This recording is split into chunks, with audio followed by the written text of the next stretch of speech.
की प्रक्रिया बढ़ेगी, भ्रष्टाचार में कमी आएगा, भ्रष्टाचार में कमी।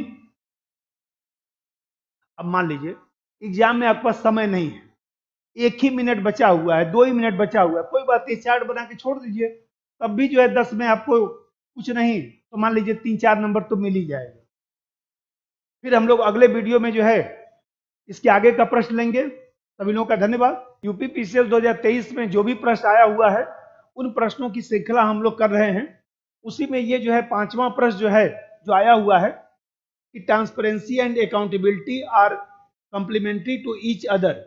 पारदर्शिता और जवाबदेहिता एक दूसरे की पूरक अवधारणाएं, ये हम लोग को चर्चा करना है। तो मैं आप लोग को बताया था, बीच बीच में बताता भी रहूंगा। तो सबसे पहला काम होना चाहिए कि प्रश्न को समझकर उसका सिनॉप्सिस बनाना। अब ये सिनॉप्सिस जो बनाना है तो उसमें जो है जिसमें बताया कि सबसे पहला काम क्या होना चाहिए। सबसे पहला काम ये होना चाहिए कि अब सिनॉप्सिस बनाना है। आप ये सोचिए कि पारदर्शिता और जवाबदेहिता एक दूसरे की पूरक है। अब पूरक है तो सबसे पहला काम क्या होना चाहिए, जैसे मैं अभी बताया हूं कि सिनॉप्सिस बनाना है। तो जो सिनॉप्सिस बनाना है, सिनॉप्सिस का मतलब होता है कि हम किस फॉर्मेट में लिखेंगे उसको। तो यहाँ पर 125 शब्द का ये प्रश्न है और ये 8 नंबर का प्रश्न है। इसका मतलब आपको ज्यादा तो लिखना है नहीं। अब ज्यादा नहीं लिखना है तो सिनॉप्सिस में सबसे पहला काम होना चाहिए कि पारदर्शिता क्या होता है। सबसे पहला काम होना चाहिए कि पारदर्शिता का अर्थ लिखिए। फिर जब पारदर्शिता का अर्थ आप लिख लेंगे उसके बाद आपको जवाबदेहिता बताना है। जवाबदेहिता का अर्थ बताना है। अब देखिए, अब ये ए हो गया और ये बी हो गया। तो सबसे पहले जो है दोनों के बारे में एक एक दो दो लाइन लिख दीजिए। ठीक, एक ही पैराग्राफ में लिख देना है। अब इसके बाद अब प्रश्न है कि दोनों पूरक है, एक दूसरे के पूरक है। अब एक दूसरे के पूरक हैं तो अब यहां पर पूरक आपको जो समझाना है उसमें 2 चीजें समझाना है कि ए कैसे बी के साथ, मतलब ए से कैसे बी बनता है, मतलब पारदर्शिता से जवाबदेहिता को कैसे बढ़ावा मिलता है। और दूसरा चीज है बी से ए को कैसे बढ़ावा मिलता है। दोनों चीज समझाना है। अब फिर इसके बाद आपको क्या करना है, इसका एक मैं बताया कि 2-3 लाइन का एक आपको मूल्यांकन लिख देना है। ये तो हमारा फॉर्मेट बन गया। अब यहां पर ध्यान रखिए, अब मान लीजिए अब एक ही पैराग्राफ में आपको चूंकि 125 शब्द लिखना है तो ज्यादा तो आप लिख नहीं सकते हैं। अब एक ही पैराग्राफ में 2-3 लाइन पारदर्शिता, 2-3 लाइन जवाबदेहिता। तो देखिए, जो सुशासन होता है तो सुशासन को बढ़ावा देने के जो साधन हैं उन साधनों में पारदर्शिता और जवाबदेहिता को रखा जाता है। अब भाई पारदर्शिता क्या होता है, आम जनता से जो भी जुड़ी सूचना है उस सूचना को प्रदर्शित करना। सरकारी जो विभाग है, सरकारी जो महकमा है, वहां तक नागरिकों की पहुंच सुनिश्चित हो सके, खुलापन आ सके।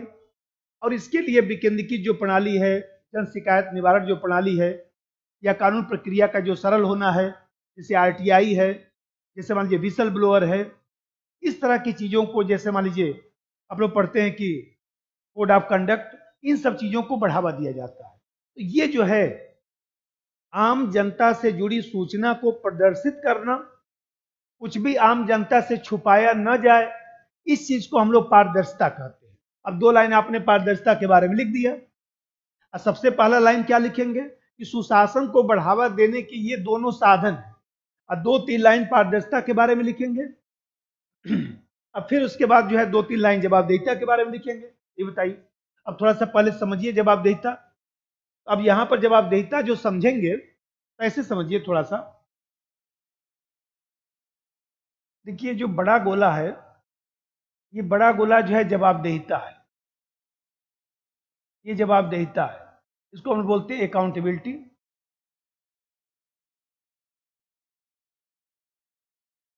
और इसके भीतर छोटा गोला जो है रिस्पांसिबिलिटी,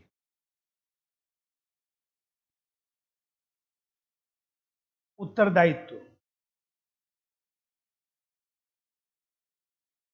अब देखिए, जो जवाबदेहिता है वो एक संस्थागत विचार है।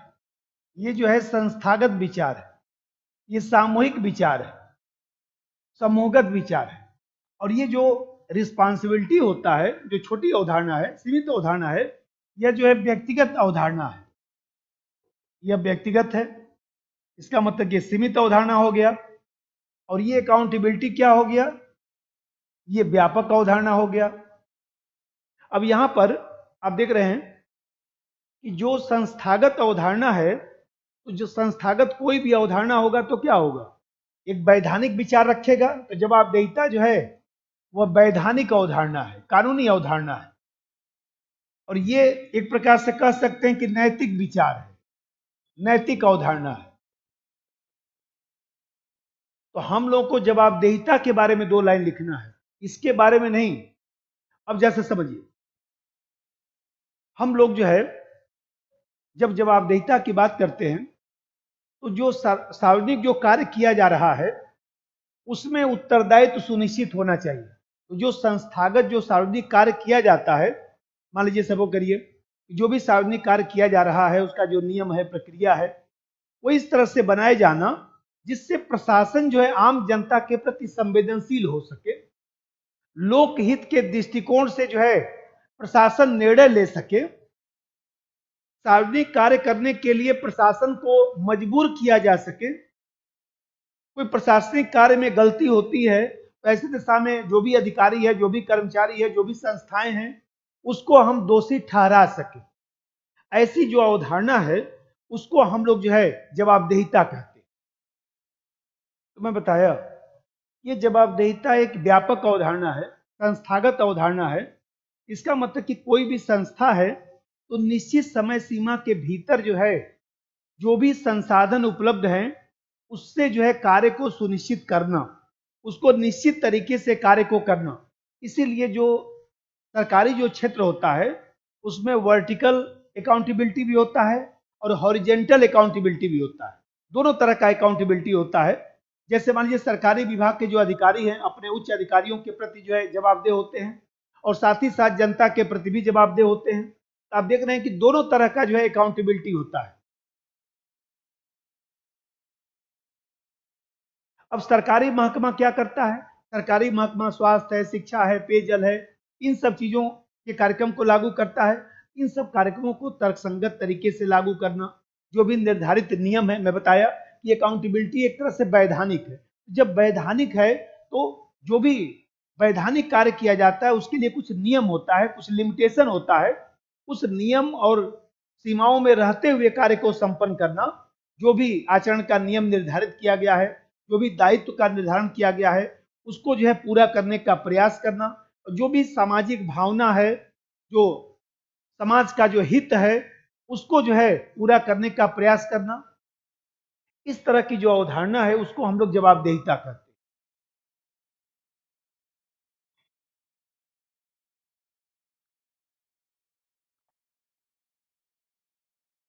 लेकिन देखिए, मैं अभी बता रहा था कि जैसे आप मान लीजिए सबसे पहला काम क्या करेंगे, पारदर्शिता के बारे में 2-3 लाइन आपने लिख दिया। फिर जवाबदेहिता के बारे में जो अभी मैं समझा रहा था उतना तो लिख नहीं सकते, लेकिन उसी पैराग्राफ में पहला जो पैराग्राफ मान लीजिए भूमिका का पैराग्राफ बन गया। अब ये पहला पैराग्राफ जो 4-5 लाइन का बन रहा है, इसमें पहला लाइन तो यही लिखना है कि जो सुशासन है उसको बढ़ावा देने के दोनों साधन हैं, और 2 लाइन पारदर्शिता के बारे में, 2-3 लाइन जवाबदेहिता के बारे में। सिंपल सा अर्थ लिखना है कि भाई किसी कार्य के लिए जो है संस्था या मान लीजिए जो भी व्यवस्था है सरकारी कार्य करने का, उसको उत्तरदायित्व उसका सुनिश्चित होना चाहिए। ऐसी नियम प्रक्रिया होनी चाहिए जिससे शासन प्रशासन जो है आम जनता के प्रति संवेदनशील व्यवहार कर सके, लोकहित के दृष्टिकोण से निर्णय ले सके, कहीं न कहीं सार्वजनिक कार्य करने के लिए उसको जो है वह मजबूर किया जा सके, गलती होने पर हम उसको दोषी ठहरा सके। इस तरह की जो अवधारणा है उसको हम जवाबदेहिता कहते हैं। आपने 2 लाइन इसको लिख दिया।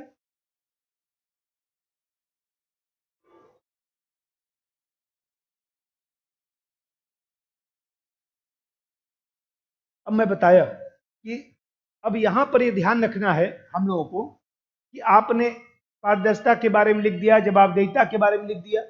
अब दोनों लिखने के बाद आपको क्या करना है, ये पूरक दिखाना है। तो पूरक में मैं बताया कि एक बी, भाई ये कह रहा है ना कि पारदर्शिता और जवाबदेहिता एक दूसरे के पूरक है। इसका मतलब कि पारदर्शिता से जवाबदेहिता कैसे बढ़ती है, इसको हमने ए मान लिया, इसको हमने बी मान लिया। अब इसके बारे में मान लीजिए एक पैराग्राफ आप लिख सकते हैं, पॉइंट में लिखिए तो ज्यादा अच्छा है। छोटा छोटा पॉइंट बनाकर मान लीजिए 2-3 पॉइंट यहाँ लिख दिए, फिर जो है उसका उल्टा जवाबदेहिता पारदर्शिता को कैसे बढ़ावा देगा, इसके बारे में 2-3 पॉइंट लिख दिए। अब पहले समझिए कि पारदर्शिता जवाबदेहिता को कैसे बढ़ावा देता है। भारत में लोकतांत्रिक शासन प्रणाली है, यदि हम पारदर्शी व्यवहार को बढ़ावा देंगे, भाई आरटीआई लागू करेंगे, विसल ब्लोअर लागू करेंगे, सिटीजन चार्टर लागू करेंगे, तो निर्णय लेने का एक मापदंड बनेगा। भाई सूचना का अधिकार यदि लागू होगा, निर्णय लेने का मापदंड बनेगा, तभी तो हम संस्था को उत्तरदायी ठहरा सकते हैं। आप देख रहे हैं, पहला पॉइंट तो यही हो गया। अब जैसे दूसरा बात समझिए, दूसरा पहलू क्या है कि प्रशासनिक स्तर पर जो है, जो सार्वजनिक व्यय है, जो मान लीजिए सबको करिए कि कानून बनाया जाता है या कानून को लागू किया जाता है, या मान लीजिए कोई नीति बनाई जाती है, तो ये सब जानकारी जो है जनता को उपलब्ध कराया जाए। पारदर्शिता का मतलब क्या? अरे भाई कुछ मत छुपाइए, बताइए ना हमसे। ये बताइए, लोकतंत्र है, जनता का तंत्र है, जनता से छुपाने की जरूरत क्या है? अरे जनता थोड़ा बुरा मान जाएगी, लेकिन बाद में जनता को ये तो कहेगी कब से सही बात बता दिया। ये बताइए, प्रशासन में यदि जो भी सार्वजनिक व्यय हो रहा है, मान लीजिए कोरोना में अर्थव्यवस्था बैठ गया, कोई बात नहीं, जनता से बताइए भाई अर्थव्यवस्था बैठ गया, अर्थव्यवस्था धीमे धीमे चलेगा, कोई बात नहीं। मान लीजिए कोई कठोर कानून बनाना है, कोई नीति बनाना है, तो जनता को सही जानकारी तो उपलब्ध कराई जाए। ये बताइए, यदि सही जानकारी उपलब्ध कराएंगे तभी तो जनता में चेतना आएगी, जनता जागरूक होगी। और जनता में जब चेतना आएगी, जनता से कुछ नहीं छुपाएंगे, तो नीति निर्माण और नीति क्रियान्वयन के बीच अंतर कम होगा। और जब अंतर कम होता है, मान लीजिए कथनी और करनी में जब अंतर कम होगा, ये हमारे लोकतंत्र को मजबूत करेगा, प्रशासन हमारा जवाबदेह बनेगा, कम से कम जो कहा जाएगा वो किया जाएगा। ये अब कुछ व्यवहारिक लिख दीजिए, यदि नागरिक चार्टर हुआ, मान लीजिए जैसे ई गवर्नेंस हुआ, या इसी प्रकार से विसल ब्लोअर हुआ, लोकपाल हुआ, इन सब चीजों को यदि हम बढ़ावा देंगे तो भ्रष्टाचार में कमी आएगा ना। और जब भ्रष्टाचार में कमी आएगा, ये सब पहलू किधर ले जाएगा? जवाबदेहिता की तरफ ले जाएगा।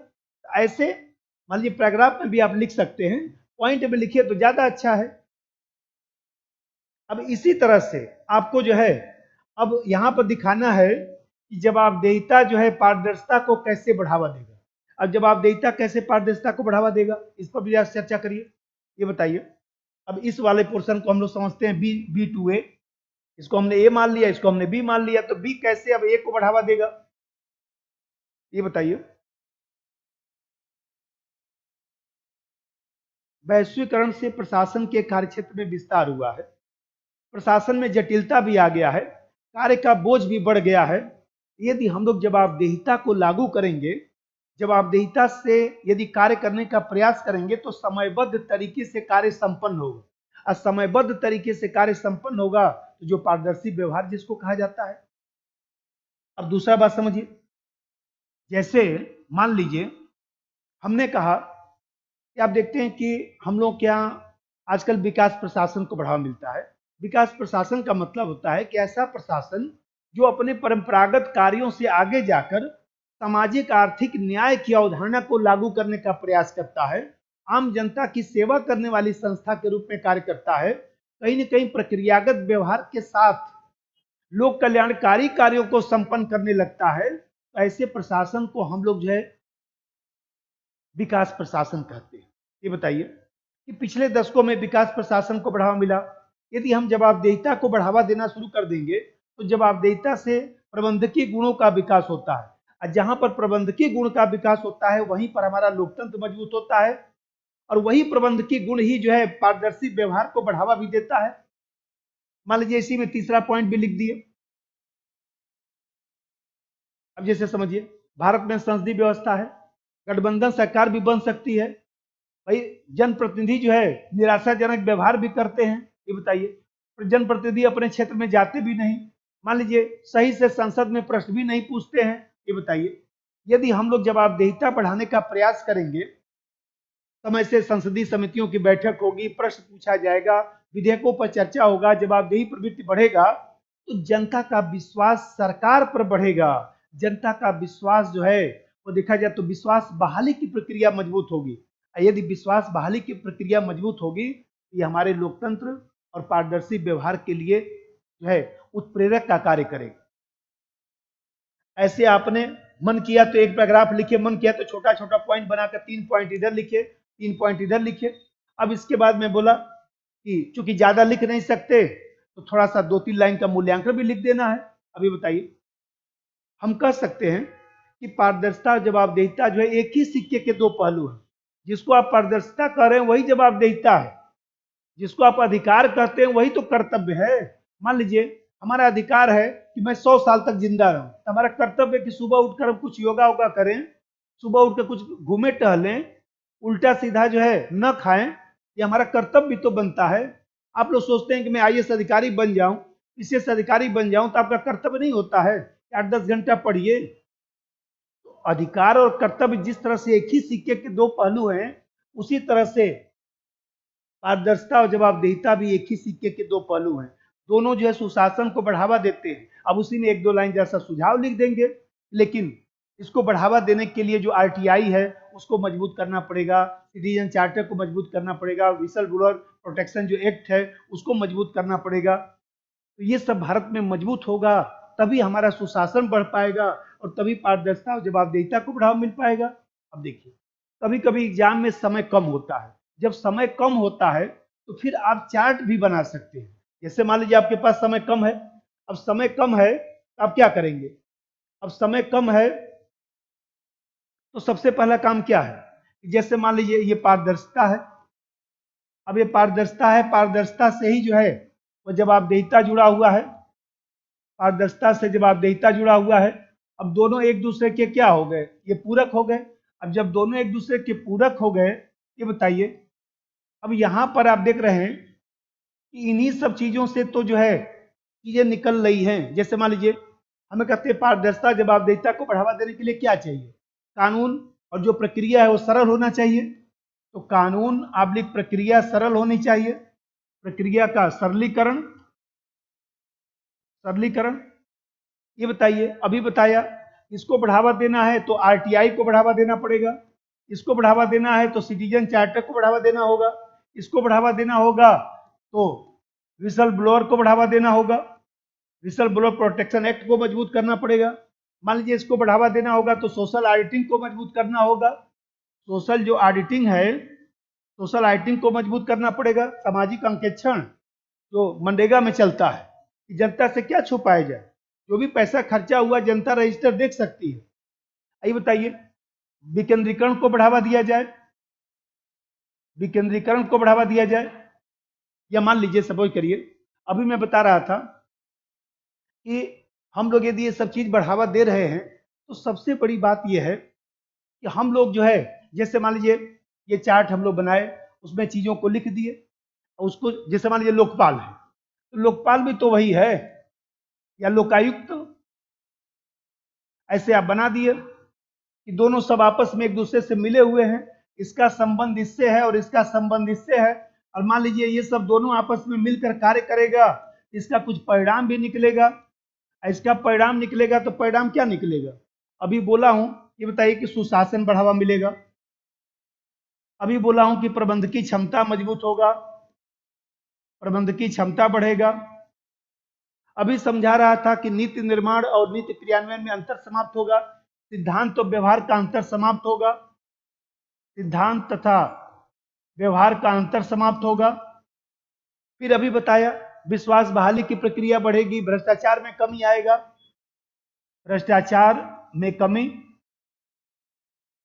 अब मान लीजिए एग्जाम में आपके पास समय नहीं है, 1 ही मिनट बचा हुआ है, 2 ही मिनट बचा हुआ है, कोई बात नहीं, चार्ट बना के छोड़ दीजिए, तब भी जो है 10 में आपको कुछ नहीं तो मान लीजिए 3-4 नंबर तो मिल ही जाएगा। फिर हम लोग अगले वीडियो में जो है इसके आगे का प्रश्न लेंगे। सभी लोगों का धन्यवाद।